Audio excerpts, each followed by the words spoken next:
today on A Hit of Health. But that's the difference, right? Is doing something a little different to stand out at the end of the day. In order to stand out, you first have to figure out what people are annoyed by.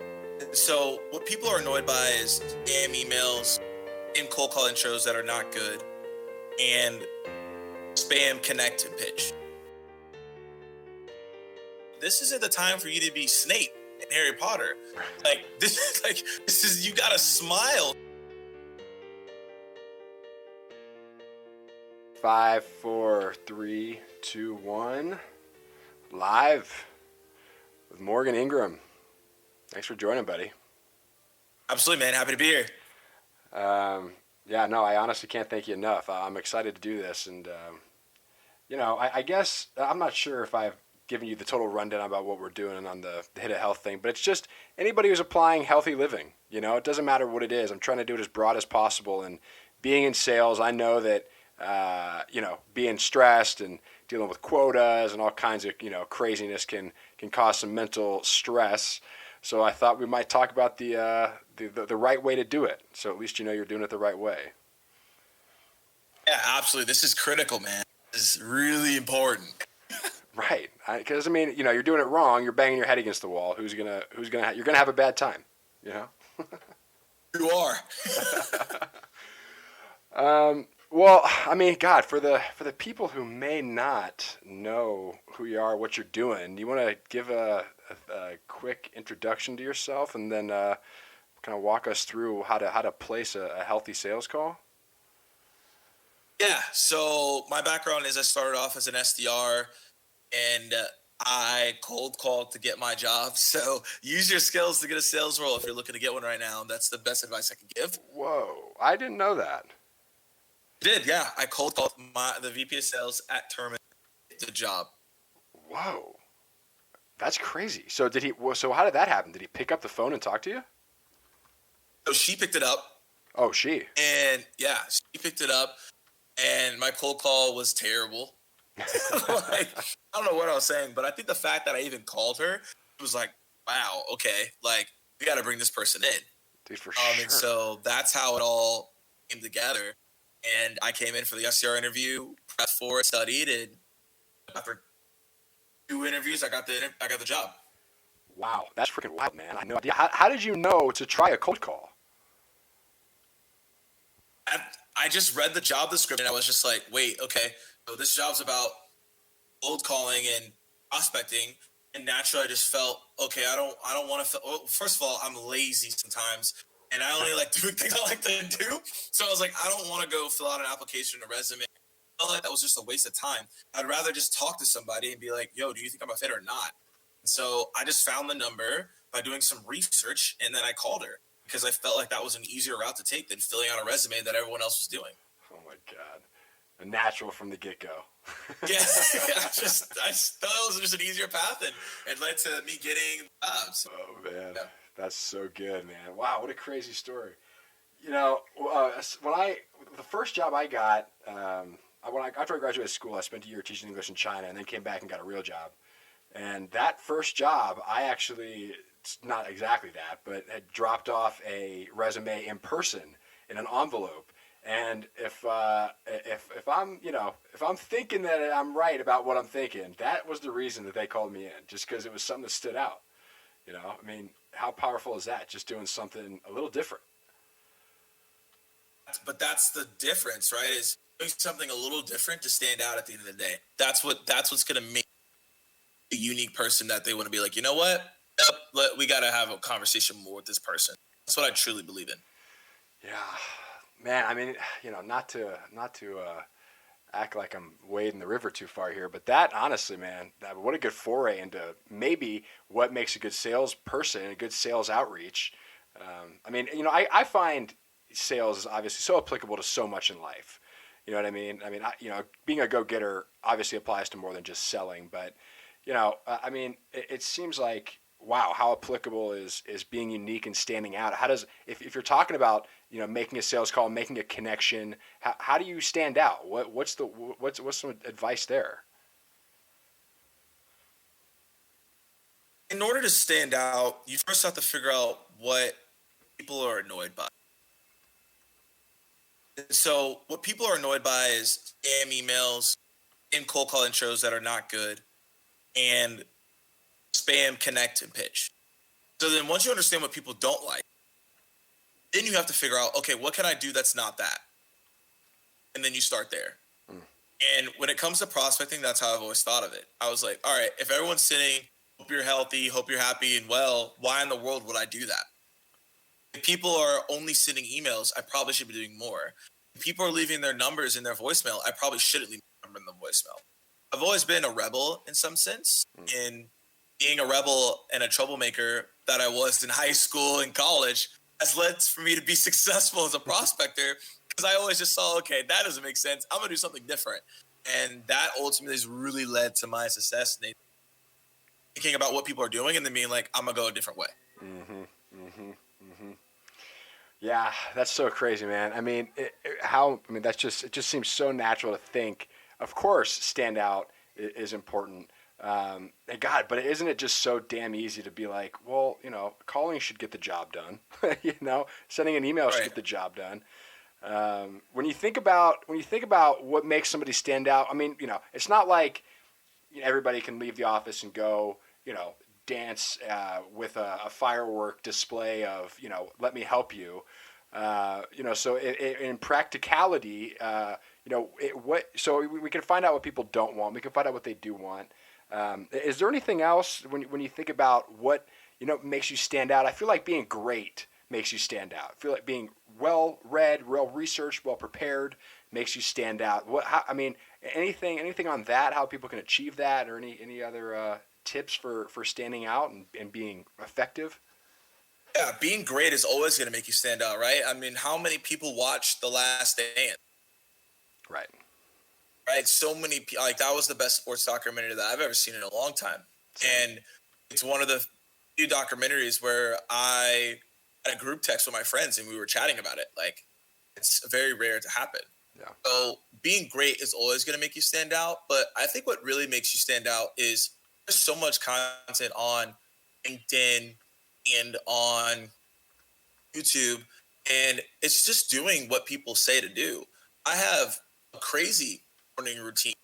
There's things that I do that are a little bit off the wall, but it's because I watched a YouTube video and a billionaire said, "Hey, you should probably do this." I'm like, "All right, well, I'm not a billionaire, so I should probably do that." Mm. Like I'm willing to take the actions. They go do this if they have any position or stature that I want, and then I follow that consistently. So I always find people that are out of that scope. LinkedIn is a great place to go, but I encourage everyone to go outside of just LinkedIn.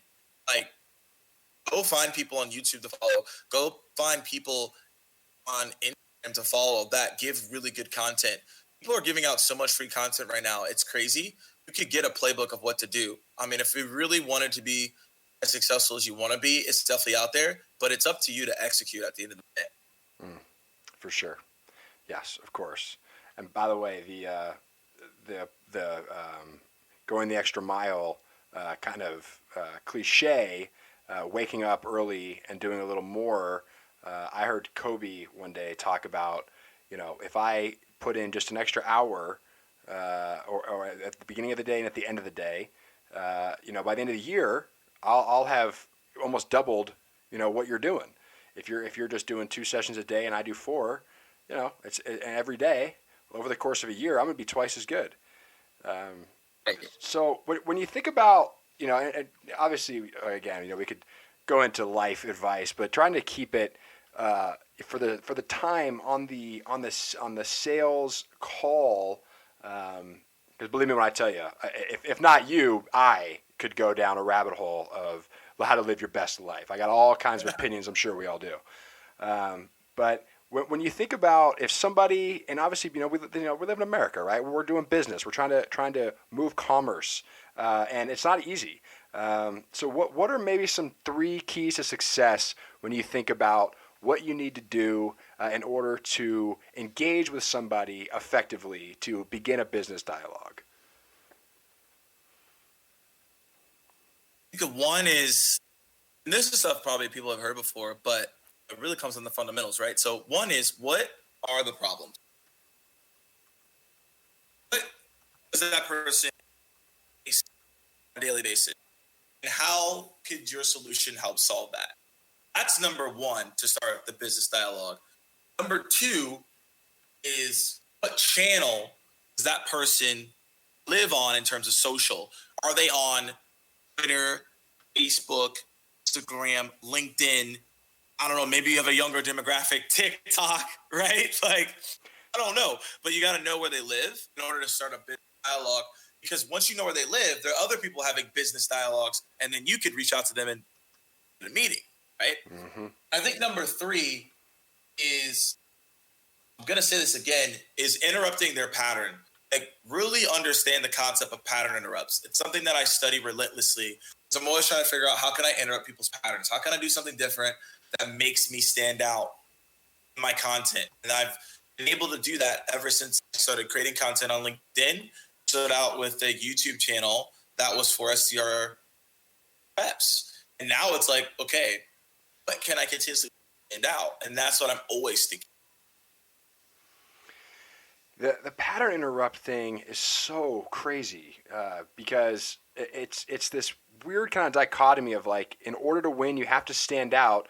But I think, is there a bigger fear than standing out, and being the one who is kind of making themselves the target, I mean, how crazy is that you have to, and I was just talking to somebody else about this. You have to get out there if you want to succeed, right? And I feel like if you're understanding what people are dealing with and you're understanding where they want to communicate, that alone is going to help contribute to interrupting the pattern of normal traditional outreach and catch their eye. Is there anything that you're doing right now that is that you're loving, that you're seeing be something that's sort of changing and a new way to reach out to people than is traditional? Video is what I'm yelling to people right now, because what video can do for you is special. You have to think about video as a movie trailer. Everyone has seen a movie trailer. So I know some people may be listening and be like, well, Morgan, I'm reaching out to people with an older demographic. Everyone has watched a movie, and this is why it's so important. For prospecting right now, you need to treat it as a movie trailer. Movie trailers that are successful around 90 seconds. So sending videos out to your prospects right now is going to convert more, because people are sitting at home, they're not having as much interaction. By sending that video, people are going to lean in to be like, oh, okay, tell me more about that. And so if you're not using video in your process, I highly encourage you to do it.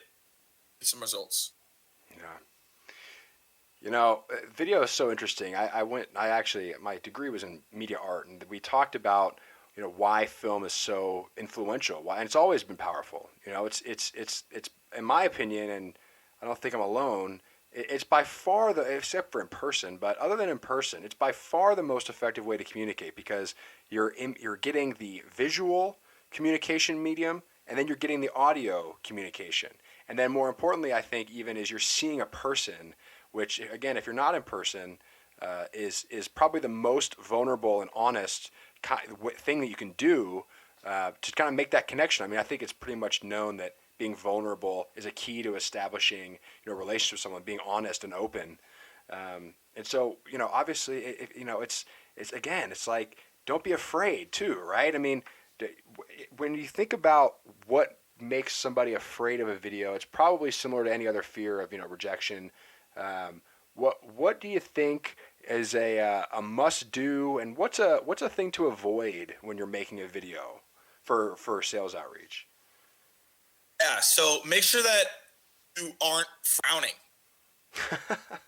Nice. This is key. This is key. So, I see people making videos, and, I'll be in trainings, review videos, and people are frowning in their videos. I'm like, look, this isn't the time for you to be Snape in Harry Potter. Like, this is you got to smile. So people are like, I want to talk to you. That's something that people need to stop doing immediately, right? Right. Let's say that first. I Man. think also as well, people need to consider is making sure that they're in a well-lit area. There's videos sometimes I'll get sent and they're in the dark. It's like, what were you thinking during this video? Like, I can't Mm. see you. Mm. So like, might as well just send me a text, right? Right. So also as well, don't make the video too long. This isn't a YouTube video. Less than 90 seconds will be your conversion there. So if you go over that, and if you want to, but less than 90 seconds is going to lead to more. Yeah. And how, I mean, even how similar to that is making a good connection in person. You know, I mean, unless you're trying to meet somebody in a dark room, that's one thing. But if you're trying to meet somebody at a networking event, you're probably not in a dark place. It's well lit. You're smiling. You're being friendly. You're talking about who you are. You're putting your best foot forward. I mean, and you're not going to hopefully just ramble and ramble and ramble.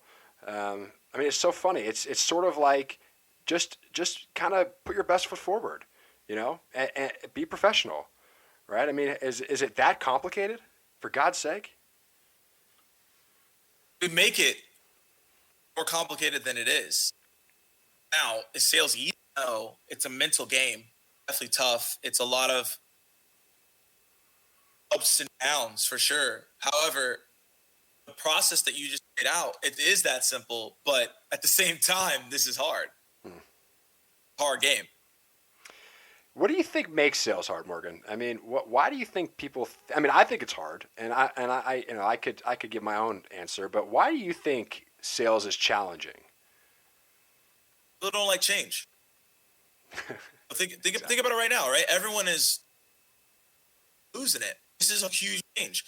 People are spending way more time at home than they used to. People are spending way more time with their spouses than they're used to, their boyfriend, their girlfriends. I would be curious to see what the divorce rate is and how many breakups happen because of this climate. I'd be curious to see that stat, Nathan. I guarantee you very high amount of the divorces and breakups that happen because we don't like change. We had our routine where, hey, I'm going to see you for X amount of time. I go to work, I hang out with certain people, and I can escape. There is no escape right now. And so going back to your point, it's hard because we're convincing people who have been doing things for years, months. Now we're asking them to change based on the service or the solution we have. And they have to make a decision that is going to help impact the business, and they hope to not make the wrong decision for their business. That's tough for a lot of people to do, which is why it's hard. We're convincing people to change. Yep. Competition is the status quo every time. Yeah, that I think that's exactly right. I mean, that's the whole thing. It's if they wanted it, they would have already had it. If they knew about it, they would have, probably and thought it was interesting. They probably would have called you. Yeah, trying to convince them to change, man. God, what a challenging thing and to consider. Right. Yeah, it's funny. That's such a good way to put it. It's exactly that. It's hard because you're trying to make someone change. What do you think makes people want to change? What do you think influences somebody to change? Pain is part of it. It's when you have a problem, right? So you think about working. The reason people get a trainer, the reason people start working out is something happened. Maybe they being called fat over and over. Maybe their family kept making fun of them because they were overweight. Maybe they had a heart attack, right? Maybe their doctor told them, hey, if you don't get your act together, you're going to die of diabetes in the next 5 years. And you're not going to be able to see your sons and daughters get married. These are very serious conversations that I'm laying off here right now. That's what leads people to change, right? So if we talk about it in sales, if you're not able, out Keenan, the gap sell, right? You're not going to be able to figure out what problem they have, and if you can't figure out what problem they have, they're not going to make a change. They're going to be like, yeah, that sounds cool, Nathan. That sounds cool, Morgan. But if I don't have a problem that I'm solving, why would I invest?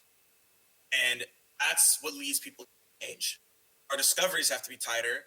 I learn every single day. I do that all the time. I'm always doing mock cold calls and mock discovery calls to get better because I have to find that pain. Otherwise, what am I really doing? Well, how do you get somebody to admit they have a problem? I mean, everybody isn't that. I mean, and then God, it's sort of a similar thing. It's like, you know, uh, it's the same thing. It's like I'm reluctant to tell you I have a problem because I don't want to change. I think I'm Yeah, perfect because I don't yeah. want to change. I mean, how do you get somebody to open up about that? So, theater, I used to act middle school and elementary school. Hmm. Most people don't know this. So the main act every time. I was really good at mimicking lines.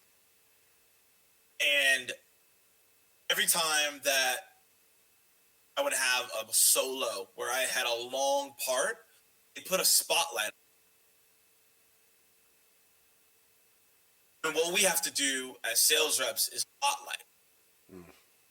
the problems that are there. And when we're able to spotlight the problems that are there, and prospect sees that as well. Now, we can't directly say you have this problem. The only way to spotlight those problems is by asking the right questions to get them to acknowledge that there is a problem. And so the way to do that is to map out questions based on, okay, when someone says this, I should say it this way. Also, just knowing what do you solve for. And by knowing what you solve for, it sets you up for more success. Yeah, yeah, that's so interesting. Is spotting the problem. I had somebody explain it to me one time as, how does a doctor diagnose a problem? Well, they poke around and they ask questions. You Yeah, know, and if they poke you in a spot and you say "ow," it's pretty safe to assume that there's a problem there. exactly. Yeah, that's crazy, man. I mean, it's so just I know obviously we could spend infinite amount of time talking about making a sales call to somebody, but if you break it down from beginning to end and you say, okay, well, the first thing to do is to understand what the problem is you're trying to solve. I think that might be overlooked. I know I've been in sales for probably about 4 years now, and you know I know in the beginning I thought that the way to do it was to say, we do this, we do this, we do this, we do this. But really, it's about it's really about your life will be different in this way, right? Do you spend too much time looking at spreadsheets? Yes, I can solve that problem. And it's like, so when you think about calling somebody right away, understanding what your capabilities are, as we sort of talked about here. First thing, how do you say that to someone on the phone? What when you say hi, hi, this is Nathan calling. What do you think that first kind of open the door? Hello, my name is. How does that go? So, in terms of cold call intro, like my intro is, "Hi, Nathan. Thanks for taking my call. I know it's a crazy time to be doing a cold call right now. A few moments to chat." Yeah. And that will, because it's box curiosity and a pattern up, like I've been talking about, people are going to be like, "Oh, what do you want? Who are you?" And then it leads right into the conversation. Another great way to open it up. I think that empathy piece is so key. Start with, look, I know I'm probably interrupting you. I know that you're busy. And then asking the permission. Do you have just a quick second? I know that we actually implemented that in my company probably 6 months ago as sort of standard practice. Um, and dude, I mean, it's a game changer. If you ask people and make them feel that validation that I want to respect your time, I can't believe how receptive they are. I mean, I don't know that I've ever had somebody been like, nah. I mean, maybe a couple here and there, but not really. Times it doesn't happen a lot. No. So how do you explain? And then right, who you are, what you do. I mean, is it a situation where it can be overthought so much? I mean, how do you keep it simple? Mentor told me conversations, not presentation. Hmm. Yeah. It really helped me because when I think about a training, when I think about sales, even just having normal dialogue with someone. It's about just having a conversation with them and not a presentation, and they don't feel like it's salesy. So once someone says, "Who are you?" I'm going to be like, "Hey, yeah, my name is Morgan Ingram with JBrail Sales Training, and the reason for my call is," and then I can go into what we're about based on their persona, right? Mm-hmm. So it's always about thinking about how can I turn this into a conversation. And if it turns into a conversation, eventually I want to lead this close. And you mentioned this before too, and I've found even that asking questions is such a natural and actually kind of caring way to make it feel like a conversation. Asking a thoughtful question, not like a are you doing this? Not an interrogation, but a thoughtful question. I mean, people seem to they want to explain themselves. They want to give up their point of view. You know. Uh, Do you map out questions beforehand? Like, how often do you have a list of questions that you have prepared? Yeah, so we have questions internally here at the organization that are impact questions that are predicated towards a problem-oriented topic or things of that nature. So we do have that mapped out, and we are prepared for that. There you go. So and also I have questions on how I would end a call and start a call. So I do have that mapped out, and I think it's important to know what those are. So again, you're not in your wheels. Well, dude, we're coming up kind of here on 30 minutes, and that's kind of the idea is to sort of keep it under that. If you were to kind of sign off with one kind of overview of what it looks like to place a cold call, how would you sum that up?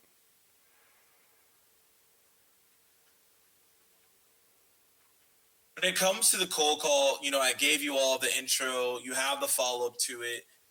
Make it more natural to do so. As a rep, it's focused on having a formula that you can then play with in your own personality. That's a formula, right? Hi, Nathan. Thanks for taking my call. I know it's a crazy time to be doing a call right now. Do you have a few moments to chat? Change that up, right? Put your name in there and be like, "Hi, this is Morgan from Real Sales Training. Thanks for taking my call. Do you have a few moments?" Right? You notice I can play around with it and do different stuff. So you don't have to take my exact wording there, but the structure I gave you is critical. So when it comes to a cold call, know what your structure is for your intro, know what your structure is for your value prop, and know what objections you need to handle so that you can close for the call. That is really how cold calling works and making it super simple. Now, on top of that as well, know that the first 5 seconds of your call is what's going to help you win.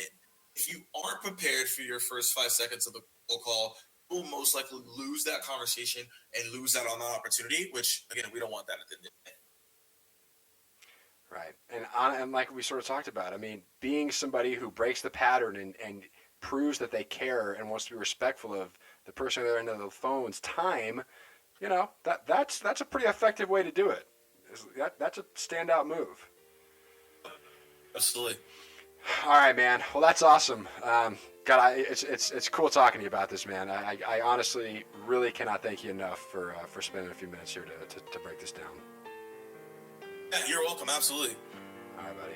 Well, I'll let you run. It was obviously so cool talking to you, and we'll talk soon. All right, Nathan. Keep it easy. All right, see you, Morgan.